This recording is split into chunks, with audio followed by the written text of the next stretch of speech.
স্কুলে যায় সন্তান, সকাল 8টায় গেল, বিকাল 4টায় চলে আসবে। 4টার সময় সন্তান আসে নাই, 1 ঘন্টা দেরি হয়েছে। আম্মাজান কানের গড়ায় হাত দিয়া বাচ্চাটারে যদি জিগায় 4টার সময় ঘরে আসবি, 2 ঘন্টা দেরি হলো কেন? একদিন কাল দুইরা জিগাইব, পরের দিন যদি আবার দেরি হয় আবার 2টা থাপ্পড় লাগায় দিবে। আম্মাজান যদি এতটুকু সতর্ক হইয়া সন্তানকে লালন করে, কোন সন্তান আর কোনোদিন নারীদের সাথে অবৈধভাবে সময় দিতে পারবে না। আম্মাজানের এত অবদান, ওই মায়ের অবদানে সন্তান টাইট হয়ে যাবে। দ্বিতীয় মা তো নামাজ পড়ে পড়ে আল্লাহর আদালতে দোয়া করবেন। ও আল্লাহর বান্দারা, বলতেছিলাম একটা ঘটনা মনে আসেনি? ছোট ভাই বিবাহ করে বড় ভাইয়ের জন্য প্রস্তাব দিল। সম্ভ্রান্ত পরিবার, বড় ভাই ডাক দিয়ে কয়, টাকাওয়ালা সুন্দরী মেয়ে চাই না। এবার কয়, ভাইজান কষ্ট করে মেয়েটারে বের করলাম, সংসার করার জন্য বাড়িটা বের করলাম, তুমি এই মাইয়াও চাও না তো কেমন মাইয়া চাও? এবার বড় ভাই কয়, আমি এমন একটা মাইয়া আমার জীবনের আপন বানাইতে চাই। আল্লাহকে সাক্ষী রেখে বলছি, যেই স্ত্রীটা আমার ঘরে আইসা আমার হাত ধইরা আমাকে জান্নাতের মধ্যে ঢুকাইয়া দিবে, এমন একটা বিবি আমার আপন হতে চাই, আমার আপন করতে চাই। এমন মেয়ে আমার ঘরে আসার পরে আমার সন্তানকে এমন আদর্শওয়ালা বানাবে, যে আদর্শ দ্বারা অন্ধকার সমাজকে আলোকিত করবে। ছোট ভাই কয়, এমন মাইয়াও নাই, তোর কপালে বিয়াও নেই। বড় ভাই কইল, শোন,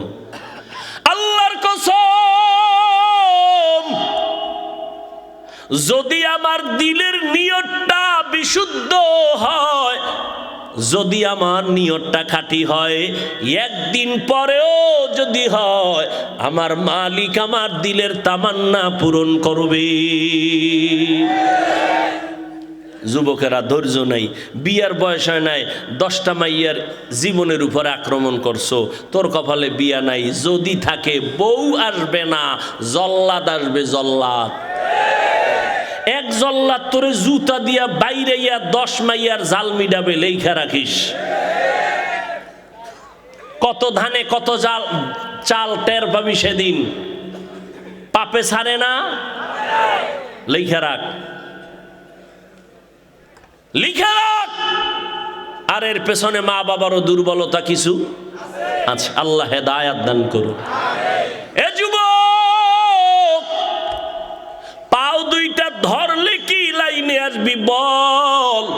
আল্লাহর সাক্ষী রেখে বলি, আমি নিচে নাইমা তোর পাও ধরতে রাজি। তুমিও মুসলমান, আমিও মুসলমান, তোমার ধর্ম আমার ধর্ম এক না আলাদা? তোমার আল্লাহ আমার আল্লাহ, তোমার নবী আমার নবী, তোমার কাবা আমার কাবা, তোমার কোরআন আমার কোরআন, তোমার কালেমা আমার কালেমা, সব এক। দুনিয়াতে আসছি এক, বিদায় হব, কাফনের সংখ্যা 3টা হবে, তাও এক, তবে কালার হবে আলাদা না এক? কি কালি লাগবে না? একটা চরিত্র অমূল্য সম্পদ। চরিত্র যদি ভালো থাকে, আল্লাহ তাআলা গরিব থেকে তাকে কোটিপতি বানায় দিতে একদিন সময় লাগে না। কারণ আমার আল্লাহ তাআলা বান্দাকে দিতে চায়, বান্দা নিতে চায় না। দেখছেন নি, দুনিয়াওয়ালা দিতে চায় না, নেওয়ার জন্য পাগল পাগল হয়ে যায়। চেয়ারম্যান সাহেব কিছু দিবেননি, কিছু দিবেননি। আর আল্লাহ দিতে চায়, বান্দা নিতে চায় না। আল্লাহ বলেন, ইয়া আইয়ুহান নাস আনতুমুল ফুকারাউ ইলাল্লাহ ওয়াল্লাহু হুয়াল গানিয়্যুল হামিদ।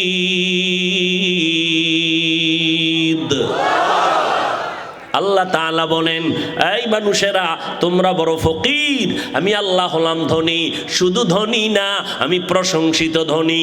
দুনিয়ার ধনীওয়ালারা বদনামওয়ালা ধনী, যা দান করে তা খোটা দিয়া এরপরে মজা মিটায়া দেয়। এই মসজিদটা দেখছনি, আমি দিয়া টাকা দিয়া করছি, মাদ্রাসাটা আমার টাকায় হয়েছে, অমুক যা রাস্তা কালবাট আমি করেছি। যা দান করে আবার জবানের কথা দিয়া তার জাল মিটায়া দেয়। অমুক অমুকেরে দেখো দোকান দিয়ে আগাইতেছে, আমার টাকার দোকান, আমার বাড়ি, আমার গাড়ি। আল্লাহ কয় দেখ আমি দান করতে রাজি, কিন্তু খোটা দিতে রাজি না। ও বান্দা, আমি আল্লাহ এহসান জিতলানেওয়ালা না। এরে নবীর আশিক, দুনিয়ার সবাই ফকির, আমি আল্লাহ হলাম প্রশংসিত ধনী। আল্লাহ তাআলার কাছে বান্দা চায়, ফজরের সময় চায়, জোহরের সময় চায়, মাগরিবের সময় চায়, এশার সময় চায়। আল্লাহ কয় আমিও দিতে চাই। এমন একটা রাত নাই যেই রাতে আমার আল্লাহ দেওয়ার জন্য আসেন না। যারা জানেন তারা একটু বলবেন আল্লাহ দেওয়ার জন্য কখন আসেন? কোন সময়? গভীর রজনী, রাতের শেষ ভাগে আমার আল্লাহ কোথায় আসেন? প্রথম আসমানে আসিয়া বান্দাকে ডাকেন, বান্দা তুই না ফজরের সময় চাইলি, জহুরের সময় চাইলি, আসরের সময় চাইলি, মাগরিবে চাইলি, আমি আল্লাহ দেওয়ার জন্য আসছি। আলা আমি মুস্তাগফিরিন ফাগফির আলা, আলা আমি মুস্তারজিকিন ফারজুকা। এ গুনাহগারেরা গুনাহ ক্ষমা চা, আমি আল্লাহ ওয়াদা দিলাম যা চাবি আমি এখন আল্লাহ দিয়া দিব। অতিও গভীর হয় রজনী যখন নীরবে প্রভুর নাম জপিও তখন, প্রভুর করুণা যদি পাইবারে চাও, অতি গভীর রজনীতে উঠে আল্লাহর গুণগান গাও। যত আল্লাহর ওলি গভীর রাতে কান্না ছাড়া ওলি হতে পারে নাই, বুজুর্গ হতে পারে নাই। ওই সময় যারা চাইছেন অল্প হলেও তারা পাইছেন, আর আল্লাহর থেকে অল্প পাইলেও আল্লাহ অনেক দান করেন। আল্লাহর বান্দার জন্য এটা অনেক বিশাল বড় পাওয়া। গভীর রজনীতে আল্লাহর কাছে চাও। যারা চাও আল্লাহ দেওয়ার জন্য প্রতিদিন একটা দিনও বাদ নাই, প্রথম আসমানে আসিয়া তার বান্দাকে দেওয়ার ওয়াদা করেছেন। এরে নবীর উম্মতের দল, আম্মাজানকে বিবাহ করলেন নবী। চাচা আবু তালিব বলে রে ভাতিজা, তোমার টাকা নাই, ঘর নাই, চিন্তা করবা না, খাদিজার প্রস্তাবে আলহামদুলিল্লাহ বলো। টাকা আমি দিব, মহানানার টাকাও দিব, অনুষ্ঠান যা লাগবে তাও খরচ আমি দিব, এমনকি খাদিজার সাথে তোমার প্রথম বিবাহের খুতবা আমি আবু তালিব পড়ব। এইবার বিয়া হয়ে গেল। আম্মাজান খাদিজা রাদিয়াল্লাহু আনহা গোটা দুনিয়াতে নবী বিধবা নারীকে বিয়া কইরা জগতের সব নারীরে জানায় দিলেন, এই আরবের জাহেলেরা, তোরা বিধবা নারীদেরকে তোরা অপছন্দ করো। আমি বিশ্ব নবী 25 বছর বয়সে 40 বছরের বিধবা নারী খাদিজাকে বিয়া করে দেখাইলাম, ইসলাম সারা নারীর সম্মান দিতে কেউ পারে না। বড় বড় পণ্ডিত ভাই রইছে, এই কই যান আপনারা? দেখছেননি কারবার, কারো জ্যৈষ্ঠ মাস, কারো সর্বনাশ। হ্যাঁ, মদিনার নবী বললেন আমি ইসলামের মাধ্যমে নারীদের সম্মান বাড়ায় দিলাম। এই খাদিজা রাদিয়াল্লাহু আনহার গর্বে আল্লাহ তাআলা আমার নবীকে 4টা কন্যা দান করলেন। কয়টা কন্যা? ছেলে এসেছে, ছেলে বেঁচে নাই। নবী গর্ব করে বলেন, ও দুনিয়ার পুরুষেরা, ও দুনিয়ার পুরুষেরা শুনো, আমি বিশ্ব নবী, আমার একটা ছেলেও নাই, আমি 4 কন্যার বাবা। কয় কন্যার বাবা? কন্যা হওয়া লাভ না ক্ষতি? এই কপাল পরা যারা ছেলে চায়, মেয়ে হইলে কষ্ট পায়, লেখা রাখো, ওই ছেলে 10টা হলে কি লাভ হবে? কয়েক মাস আগে ঢাকা বাড্ডা থানা, কি থানা? বাড্ডা থানায় বাবার টাকায় বড় লোক বাবা, কোটিপতি, 2টা ছেলেরে লেখাপড়া করাইয়া বড় বানাইলো, বাবায় মরে গেল। তোমরা ফেসবুকে দেখেছো, মিডিয়ায় দেখেছো, বাবার লাশটা সামনে ফালাইয়া 2 ভাই বাবার টাকা পয়সা নিয়ে ভাগ বটোয়ারায় ঝগড়া শুরু করলো। 24 ঘন্টা ঝগড়া করলো, বাবার লাশটা পর্যন্ত দাফন কেউ করার চিন্তাও করলো না। এমন কুলাঙ্গার জন্ম দিয়ে কি লাভ হবে? এমন কুলাঙ্গারের বাবা দাবি করলে কি লাভ হবে? 10টা ছেলে হলে কি লাভ হবে? যেই ছেলেদের কারণে মা বাবার জেলখানায় যেতে হবে, সম্মান নষ্ট হবে। এমন 10টা ছেলের দরকার নাই, একটা ছেলে যদি হয় মা বাবার সম্মান বাড়ে, এমন একটা কোরআনের হাফেজ জমিনেই যথেষ্ট।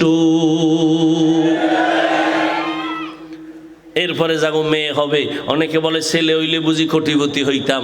আরে পাগল, ওই মেয়েটা হইয়া আল্লাহ তোরে এমন বরকত দিবে, 10টা ছেলে যা না করবে এই একটা মেয়ের জামাই দিয়া আল্লাহ তোরে তার থেকে বেশি দিবে। মেয়ের জামাইরা শ্বশুরের 14 পুরুষ খাওয়ানোর মতো দেওয়ার ক্ষমতাওয়ালা জামাই নাই? নাই। ওর বাড়ির পায়খানা না খাইয়া বিয়েই করতে চায় না। শ্বশুর বাড়ির পায়খানা খাইতেই হবে, সে 8 আনা হোক, তারপরও খেতে হবে, শর্ত দিয়া খেতে হবে। বিদেশের ভিসা ছাড়া বিয়া করা যাবে না। বলাতেই গজব আসেনি? এটার নাম দিছে যৌতুক। যৌতুক ইসলামেও হারাম, সরকারি আইনেও হারাম। যারা যৌতুক খায় এরা নারীদের দুশ্মন, এরা বড় ডাকাত, এরা বড় জালেম। এদের মতো ডাকাত এই জমিনে আর কেউ নাই। আল্লাহ হেদায়াত দান করুন। তাও আবার বিদেশের ভিসা লয়নি ভোলায়। আচ্ছা, বিদেশের ভিসা নাই কি বৌদ্ধ সহ না নিজের একা? একাড্ডা নিয়া এবার 2-4 মাস থাইকা বিদেশ যাবে। এই চোরার ঘরের চোরা, তুই যে ভিসাটা লইলি নিজের জন্য, বউরে কার কাছে রাইখা যাবি? বুদ্ধিমান আবার জবাব দেয় আমার ছোট ভাই পাহারা দিবে। আছে না নাই? এই মিয়া সত্য কথা বলো। হ্যাঁ, কি বিচার করেন? এদিকে সব বৃদ্ধাশ্রমে ফাটাই দিবেন, ঠ্যাঙের গিরাটি সাইজ করে লাইবেন। ডাকাত কোথাকার যুবক! মাওলায় 2টা হাত দিছে, শক্তি আছে, কামাই কর। শরীরের মধ্যে জিদ কইরা বলবি নিজ হাতে কামাই কইরা নিজ পায়ে দাঁড়াবো। আমার টাকা আমার হরু বাড়ির সব গোষ্ঠী সুদ্ধা খাবি, আব্বা আম্মা খাবি। আমি ফকিন্নির বাচ্চা না, 2 টাকা হরু বাড়ির থেকে আমি যৌতুকের নামে খাবো না। আমার টাকা খাইয়া তোরা কথা বলবি। যদি এমন সাহস নিয়ে দাঁড়াইতে পারো, জীবনে তোমার স্ত্রী মাস্তানি করার সাহস পাবে না। আর এখন যৌতুক খাইয়া বউরে সালাম দেওয়া লাগে বারবার, ঠিক নি? একটু কিছু হইলে রাগও করতে পারে না, মেজাজ গরম হয়ে গেছে। এখন বউর লগে রাগ করবে কেমনে? হ্যাঁ তো যে পায়খানা খাইয়াইছে, ওখানে মাথা দুর্বল। এই রাগ জারে আইয়া মসজিদের খাদেমের লগে, ঠিক নি? খাদেমের এই খাদেম, মসজিদের ভিতরে ময়লা কেন? বেতন দেই না? আছে না নাই? ওই যে আমি মাঝে মাঝে বলি, এক বেচারা মাছ কিনতে গেছে, গিয়ে দেখে নদীর ভাঙ্গাস। দাম কত? 1300। কয় 30 টাকা দিবিনি? মাছওয়ালা জুতা হাতে নিয়ে কয় তোর বাবাই খাইছে জীবনে মাছ। ও এমন দৌড়, বাসায় গিয়া ঢুকে আর কয় ওর বাবাই খাইছে কোনোদিন মাছ। ম্যাডাম কয় কার বাবা? কারে কইও না, মাছ কিনতে গেলাম, 1300 টাকা দাম চাইলো, জিজ্ঞাস করলাম 30 টাকা দিবি। কত বড় বিয়াদব! আমারে কয় তোর বাবাই খাইছে। ওর বাবাই খাইছে? ম্যাডাম কই ধমকে, হ্যাঁ কেন? হ্যাঁ না দিবা? কয় হ্যাঁ দিলে চামড়াটা তুললে ফেলাইতো জোতার বাড়ি দিয়া। পরাজিত সৈনিক আছে না নাই? हकीकत से तू दुनिया बेखबर है, दुनिया की नुमाइश पर नजर है। नमी गुयम के आज दुनिया जुदा बाश, बहार कारे के बाशी बा खुदाबाश। এই যুবকেরা রাগ করলি? তোর যদি মান্নত কইরেই থাও যে না ও পায়খানা খামুই, তাহলে বিয়ার আগে হাতের কবজা কেটে ফেলবি, তুই পুরুষ নামের কলঙ্ক। তোর কবজা কেটে দেওয়া উচিত। আর যদি জিদ্দি পুরুষ হও, পুরুষের মতো পুরুষ হও, তাই আল্লাহর সাথে কসম খাইয়া মান্নত কর, জীবনে ফকিন্নির মতো কারো থেকে 1 টাকাও, বিশেষ করে শ্বশুর বাড়ি থেকে ওই পচা পায়খানা খাবি না। জিদ করলে এইভাবে জিদ করবি, হারামের লাইনে কেন, হালালের পথে জিদ কর, আল্লাহ তোর সাহায্যকারী হয়ে যাবে। রিজিকের মালিক কে? এত পাগল কেন? মানুষের হাতে আল্লাহ চাবি দেয় না রিজিকের। যদি মানুষের হাতে দিত, আমাকে হুজুর গো কত আগে না খাওয়ায় মারতো মানুষ, ঠিক নি? আল্লাহ দেয় নাই এইটি কত কথা, হুজুরেরা বেশি খায়, অথচ পৃথিবীতে কম খানেওয়ালা হুজুরদের মতো আর কেউ নেই, কিন্তু বারবার খায়। আল্লাহ খাওয়াইলে তোমার জ্বলবে কেন? কে খাওয়ায়? গর্তের পিপিলিকারও রিজিক কে দেয়? নদীর মাছের রিজিক কে দেয়? উড়ন্ত পাখিরে রিজিক কে দেয়? আল্লাহ দিতেছে। সে আল্লাহ দিতেছেন, ধনী কে বানান? তো তুমি রাগ করো কেন?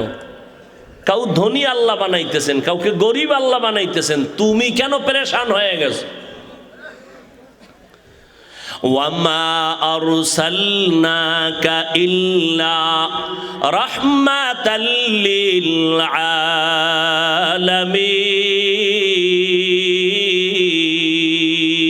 আলামিন। আর একটু আগাবো না মোনাজাতটা দিয়েই দেব? হ্যাঁ, সবাই রাজি আছেন তো ইনশাআল্লাহ? থাকবেন? কারা কারা দেখি থাকবেন না? আল্লাহ সবাইকে কবুল করেন। থাকার জন্য না না থাকার জন্য? থাকবেন যারা, তারা হাত উঠান, আল্লাহ কবুল করেন। উঠবেন না তো কেউ? এরে পর্দার আড়ালের আম্মা জানেরা, এত সম্মান আল্লাহ আপনাদের দান করেছেন, কিয়ামত পর্যন্ত যদি কেউ আলাদাভাবে নারীদের সম্মান বাড়াতে চায়, খোদার কসম নারীদের সম্মান বাড়ানোর কোনো পথ নাই। যত পথ আমার আল্লাহ বাড়ায় দিয়ে রাখছেন নবীর মাধ্যমে। এখন কেউ যদি চালাকি করে নারীদের সম্মান আলাদাভাবে দিতে চায়, খোদার কসম সম্মান হবে না, নারীরা হবে আরো অপমান। নারীদের সমান অধিকার না বেশি অধিকার? নারীদের অধিকার সমান না বেশি? বেশি। কে দিয়েছেন? সমান দাও কেন? আল্লাহ বানানোর সময় তো আলাদা বানাইছেন। নারীদেরকে আল্লাহ বেশি দিয়েছেন, কম দেন নাই কেন? আহা, মানুষ বানানোর ক্ষেত্রে নরম, নরম দিয়ে আল্লাহ বানাইছেন। ওয়া খুলিকাল ইনসানু যায়ীফা। গোটা দুনিয়ার মাখলুকতের মধ্যে মানুষ বড় দামি কেন? মানুষ বড় নরম। আবার মানুষের মধ্যে পুরুষের তুলনায় নারীরা নরম, নারীদের মর্যাদা অনেক বেশি। ও আল্লাহর বান্দারা, নারীদের এত সম্মান আল্লাহ দান করেছেন। বিধবা নারীর সম্মান আমার নবী বিবাহের মাধ্যমে বাড়ায় দিলেন, কন্যাদের সম্মান নবী বাড়ায় দিলেন। একটু আগেও তো বলেছিলাম, যেই বাবা একটা কন্যা পেয়েছেন একটা জান্নাতের মালিক, দুইটা কন্যা পেয়েছেন দুইটা জান্নাতের মালিক। বাবায় খুশি, হুজুর আলহামদুলিল্লাহ একটা জান্নাতের মালিক হয়েছি। কেন? মাইয়া একটা পাইছি। তা মাইয়ারে কির মালিক বানাইছেন? কয় গ্রামীণ ব্যাংকের মালিক বানাই দিছে। বাবায় জান্নাতের মালিক কন্যা পাওয়াতে, আর মাইয়ারে বানাইছে কিসের মালিক? গ্রামীণ ব্যাংকের মালিক না।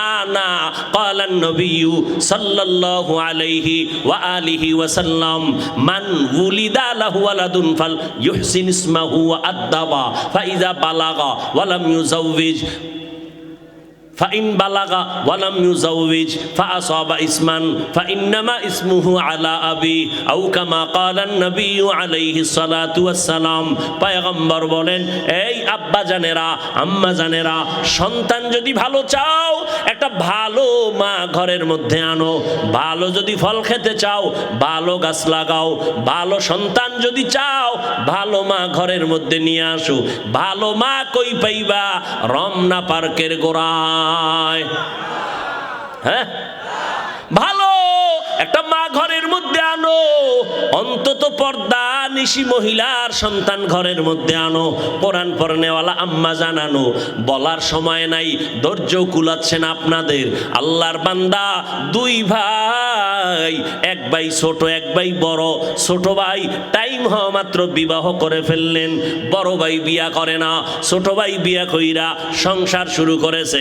এই যুবকেরা ভালো করে শুন, ছোট ভাই বিয়া করে সংসার শুরু করলো, কে বিয়া করে নাই? বড় ভাই। একদিন ছোট ভাই ডেকে বলে, ভাইজান আপনি বিয়া করেন না কেন? সময় চলে গেল। বড় ভাই ডাক দিয়া কয়, ছোট ভাই লজ্জার কথা, মনের মতো মাইয়া পাই না, কেমনে বিয়া করব? ভাই মনে করলেন মনে হয় যেন সুন্দরী রূপসী একজন মেয়ে চায়, সম্ভ্রান্ত পরিবারের কন্যা চায়। ছোট ভাই খোঁজখবর নিয়া সম্ভ্রান্ত পরিবারের একটা সুন্দরী রূপসী মেয়ে রেডি করলেন। রেডি করিয়া বড় ভাই রে কয়, শুনো, অমুক এলাকার এক বাড়ি, নাম জাননি জানি, তার একটা কন্যা এত সুন্দরী এত রূপসী, ডানা কাটা ভরি। কি ভরি? ডানা কাটা ভরি আনছে ঘরে। এই সবার ডানা কাটে, মায়ের ডানা, বাবার ডানা, শেষ পর্যন্ত স্বামীর ডানাও খাইতে লাইছে। ঠিক না? সব ঘরে ঘরে ঘরে ঘরে ভেজাল। এই ডানা কাটা ভরি আনছে, ডানাই কাটতেছে। এই কয় তোর বাপ ভালো না, মা ভালো না, আলাদা বাসা আলো। যখন বাপ মায়ে বিচার দেয়, চেয়ারম্যান সাহেব সইতে পারি না সন্তানের কষ্ট, এইবার কয় এলাকায় থাকা যাবে না, ঢাকা লও। ঢাকা যাইয়া স্বামীরে কয় কাজ করো, টাকা পয়সা কিছু কামাই করে এবার স্বামীর ডানাও কাইটা হিজরত করে। করে না? করে না? সব ভেজালের মূলে নবযুগের গজব কি? কি? মোবাইল। ও আল্লাহ, এই মোবাইলের গুনাহের থেকে আমাদের হেফাজত করিন। বাবাই খুব গুণগান গায়, হুজুর চিনেননি আমারে? হ্যাঁ, মোটামুটি দেখা হয়েছিল। হুজুর আলহামদুলিল্লাহ, আল্লাহ আমারে একটা বাচ্চা দিছে না, আমি একটা কুলের বলদ, কিন্তু বাচ্চা মোটামুটি ইঞ্জিনিয়ার ফেল। মোবাইলের সিফাগল্লির খবর সব আমার বাচ্চা জানে। খুব গুণগান গাইতেছে। এক মাস পরে দেখা, এইবার বাচ্চা নিয়ে একা, হুজুর একটু তেল ভরা, একটু পানি ভরা দেন। বিষয় কি? সন্তান আব্বাও ডাকে না, আম্মু ডাকে না। বয়স কত? 5 বছরের নিকট। আম্মু ডাকে না কেন, আব্বু ডাকে না কেন? মোবাইল দিয়ে দিয়ে সন্তানটারে বোবা বানাইছো। তেল ভরা কেন? জুতা ভরা দিলেও কাজ হবে না। ঘরে ঘরে বাচ্চাদের মোবাইল দিছে। এই অজের ফ্যান্ডেও দেখেন অনেক মা অনেক বাবা সন্তানের হাতে মোবাইল দিয়ে কি খুশি। এরা বাপ নামের মা নামের কলঙ্ক। সন্তানের হাতে মোবাইল দিয়েছ, এর থেকে একটা ছুরি ডাইরেক্ট দিলেই তো লাভ হয়ে যাইতো। সন্তান তো কৌশলে নিজেরে হত্যা করতেছে, ছুরি দিয়া ডাইরেক্ট জবাই করত। ও আম্মা জানেরা, আব্বা জানেরা, কেমনে বুঝাইলে বুঝবেন? আল্লাহ তাআলা এত সম্মান আপনাদের দান করেছেন, সারা জিন্দেগি বয়ান করলে শেষ হবে না রে আম্মা জান। আপনারা নবীদের মায়ের মতো মা, সাহাবায়ে কেরামদের মায়ের মতো মা, আলেমদের মায়ের মতো মা। আপনারা খাদিজা রাদিয়াল্লাহু আনহার মতো নারী, আয়েশা রাদিয়াল্লাহু আনহার মতো নারী, ফাতেমা রাদিয়াল্লাহু আনহার মতো নারী। এত সম্মান আল্লাহ আপনাদের দান করেছেন। আম্মা জানেরা, আপনাদের মতো দামি জমিনে আর কোনো নারীরা নাই। এরে আম্মা জান, এই দুনিয়াতে যত ভালো ভালো সন্তান সব আপনাদের অবদান। এসপি সাহেবের ব্যবহার ভালো, ডিসি সাহেবের ব্যবহার ভালো, চেয়ারম্যানের ব্যবহার ভালো, ওসি সাহেবের ব্যবহার ভালো। আল্লাহর কসম, এই ভালো তাদের ব্যক্তিগত বাহাদুরি না, সব হলো মায়ের অবদান। আমি হাফিজুর রহমান 12 বছর বয়ান কইরা যে এসপি সাহেবরে লাইনে আনতে পারি না, ওই এসপি সাহেবকে মাত্র 1 মিনিটের বয়ানে আম্মাজান লাইনে আইনা নিছেন। বলে কেমনে? এসপি সাহেব ভোলায় চাকরিতে আসছেন, নতুন এসপি হইয়া চেয়ারে বসছেন, দিলটা শান্ত। এখন তার অর্ডারে সবাই দৌড়ায়, স্যার স্যার বলে, কত সম্মান। 1 সপ্তাহ ছুটি নিয়া আম্মাজানের দোয়ার জন্য বাড়ি গেলেন। যেদিন চলে আসবেন, আম্মাজান সন্তানটারে খানার টেবিলে বসাইয়া দিয়া ডাক দিয়া কয়, বাবা আমি কোন দিন মরে যাব জানা নাই, আমি খানার টেবিলে তোরে একটা উপদেশ দিতে চাই, মানবিনি বল। আম্মা জান, গলায় ছুরি লাগবে, আপনার অবদান আমি অস্বীকার করব না। এবার বলে, বাবা আল্লাহ সম্মানের চেয়ারে বসাইছেন, ভালো করে শুনো, ওই সম্মানের চেয়ারে বৈশা কোনোদিন মিথ্যা কথা বলবা না, গরিবের উপরে কোনোদিন জুলুম করবা না, হারাম টাকা হাত দিয়া ধরবা না। এবার সন্তান কয়, আম্মা জান জীবন চলে যাবে, আমি আপনার তিনটা কথা অবশ্যই রক্ষা করব, মিথ্যা কথা বলবো না, গরিবের উপরে জুলুম করব না, আমার হাত দিয়া হারাম টাকা ধরবো না। মায়ের দোয়া নিয়ে আশীর্বাদ নিয়ে চলে গেল, চেয়ারে বসছি। হঠাৎ এক গরিব আইসা কয়, স্যার এক বড় লোক আমার জায়গা নিয়ে জুলুম করতেছে। মায়ের বয়ানটা মাথার মধ্যে ঘুরতেছে। গরিবের ডাক দিয়া কয়, কোনো টেনশন করবা না, আমি লোক পাঠাইতেছি, খরচ লাগবে না, আমার পকেটের টাকাও যদি লাগে আমি তোমার ইনসাফের সাথে বিচার করে দিব। এবার গরিব তার থেকে ইনসাফের বিচার পাইল। হঠাৎ করে 2 দিন পরে রাতের আধারে বড় লোক টাকার বস্তা নিয়া এসপি সাহেব রে কয়, স্যার কত এক বস্তা দিলাম, আরো কত লাগবে বলেন। এসপি সাহেব সার্কেল এসপি রে কয়, পুলিশ নিয়ে রে তাড়াতাড়ি অ্যারেস্ট কর, আমাকে হারাম টাকার লোভ কেন দেখাইলো, অবশ্যই ওর মধ্যে 2 নাম্বারই আছে, আমি এসপির চেয়ারে যতদিন থাকবো 2 নাম্বারই করব না। এই এসপি সাহেব রে আমি মাওলানা বয়ান করে এত কন্ট্রোলে আনতে পারি নাই, আম্মা জানের অবদানে এত কন্ট্রোলে আসছে, এই জন্যই যত ভালো কও সব হলো মায়ের অবদান। এরে আম্মা জানেরা, আপনার স্বামী চাকরি করে, যদি আপনি জিজ্ঞাসা করেন তোমার মাসে বেতন কত, 20,000, মা যদি ঘরে আসার পর যদি দেখেন 21,000 টাকা, আম্মাজান যদি জিজ্ঞাসা করি বেতন তোমার 20,000, 1,000 বাড়লো কেন? এইবার স্বামী প্রথমবারে বলল, এটা আমার অন্য লাইনের একটা টাকা, আমি একজন থেকে আমারে হাদিয়া দিছে, নিয়ে নিল। দ্বিতীয় মাসে আবার দেখে বাড়তি, স্ত্রী আবার প্রশ্ন করলো, স্বামী 20,000 টাকা বেতন, বাড়তি 5,000 কেন? এইভাবে যদি একটা মা স্বামীকে বারবার অর্নিং দিতে থাকে, ওই স্বামী জীবনে কোনোদিন সুদের টাকা ঘরে আনবে না।